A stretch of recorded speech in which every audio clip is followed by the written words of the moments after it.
nag-browse ako sa YouTube.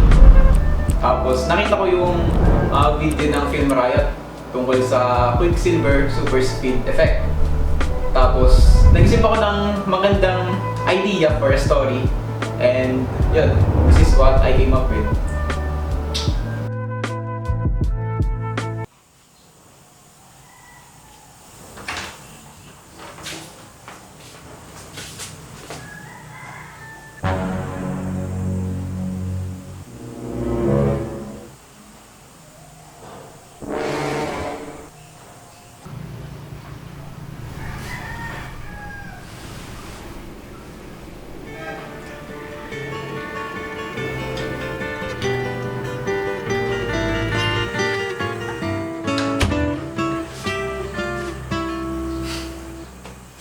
If I could save time in a bottle, first thing that I'd like to do.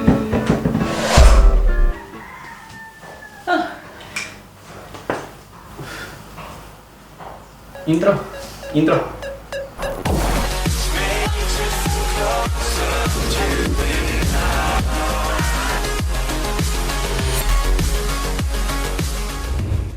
So what is up guys, the vlogs are in front of you and today we are going to talk about ideas.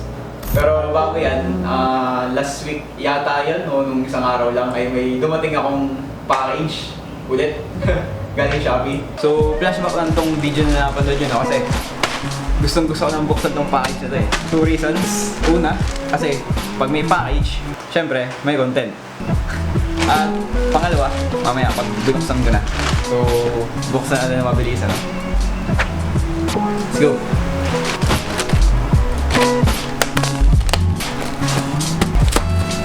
Ay, shit. Gagi, nabutas ko!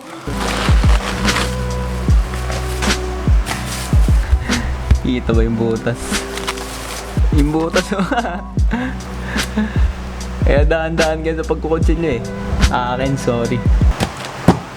Second reason bakit gusto nang buksan ng package na to.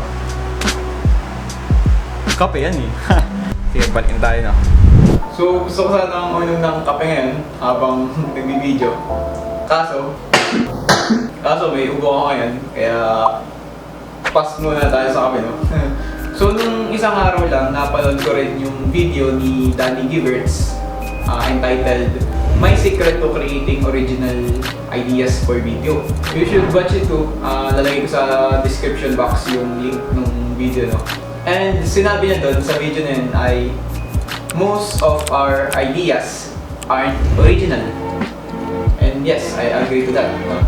Minsan yung mga ideas natin ay nakuha lang din natin sa ideas ng ibang tao.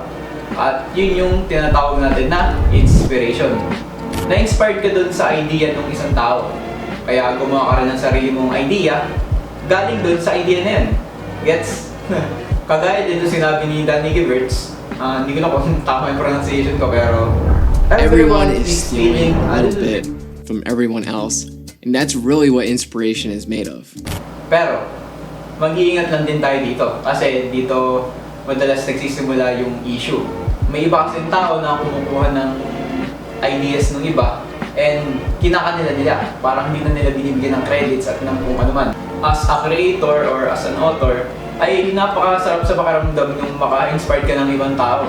And syempre, ma-appreciate nila yun kung bibigyan mo sila ng proper credits. So yung sa intro ko kanina dun sa video, syempre, inspired lang din naman yung idea na yun dun sa X-Men. And natuto lang ako gawin yun dahil sa tutorials ng Film Riot. Alam kong marami na rin namang nakagawa na nun at gumagawa pa nun.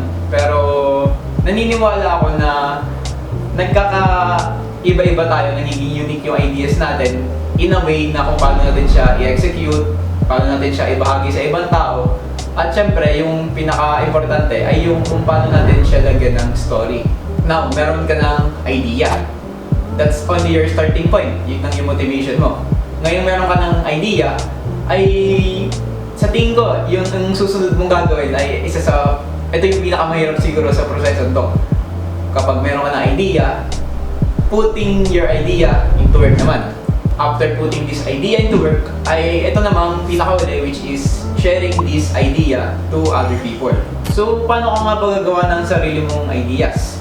So, para sa akin ay applicable dito yung tatlong salita na natutunan natin nung elementary tayo bago tayo tumawid ng kalsada, no?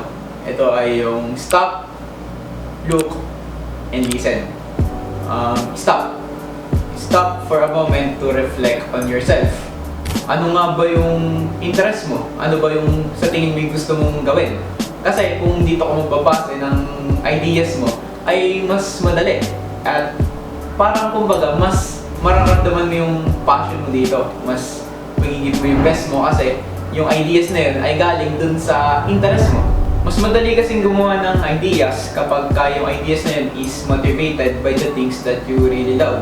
Siyempre, dagdag na rin sa inspiration, no? So, stop for a moment to reflect on different things to yourself. So, hindi tayo sa labas, no?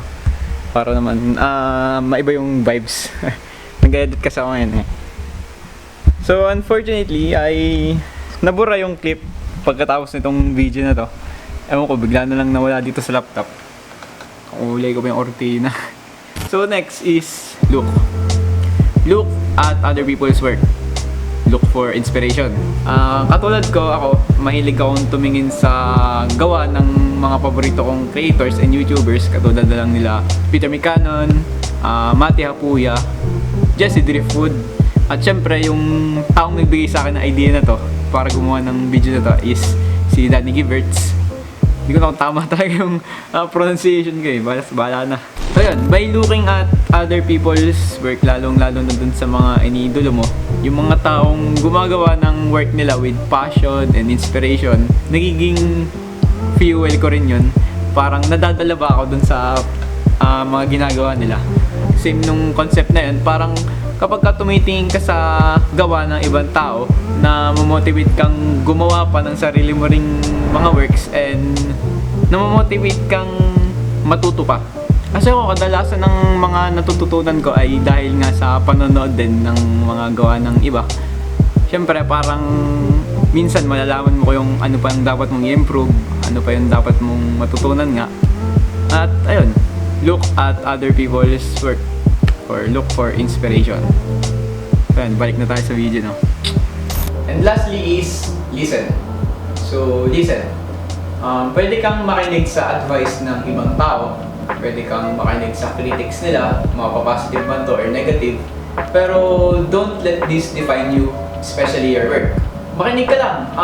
Gawin mo tong inspiration, matuto ka sa mga sinasabi nila para mas mapabuti mo pa yung ginagawa mo.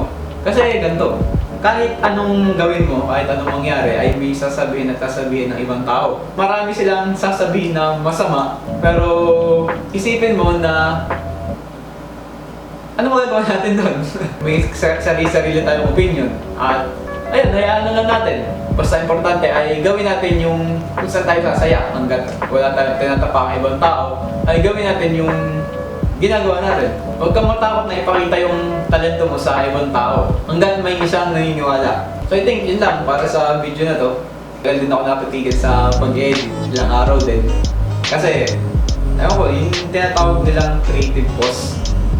Ewan ko lang din kung creative pause nga to, talagang tinatawag lang ako. Napakalaga ng pahinga. Kung nyo kaalam pahinga kapag masyado na kayo nabababad sa ginagawa nyo. So yun, that's it. I'll see you guys on the next video. Peace. Hindi ko na kung ayos yung setup na to. Dami kong sinusubukan setup ngayon, eh. Hindi tingnan ko kung ayos lang.